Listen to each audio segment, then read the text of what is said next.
Кавацерин Аюнда, 16 лет, Монголия, Саханский аймак, Самонулястая, старшая школа, 11 класс.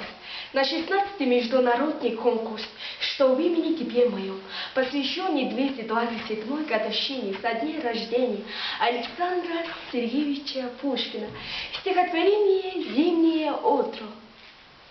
Мороз и солнце, день чудесный, еще ты дремлешь, друг прелестный.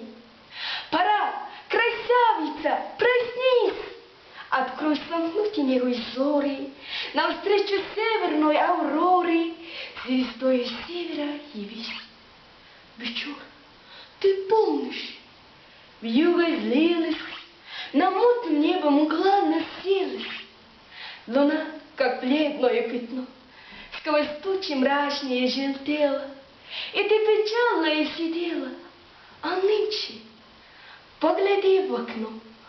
Под голубыми небесами, великолепными коврами, блестя на солнце снег лежит, прозрачней есть один чернеет, и есть сквозь иней зеленеет, и речка подо льдом блестит.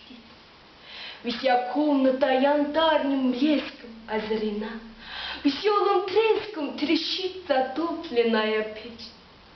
Приятно думать о лежанке, но знаешь, не влекли в санки кобылку бурую за плечи. Скользя по утреннему снегу, друг милый, предадимся бегу нетерпеливого коня.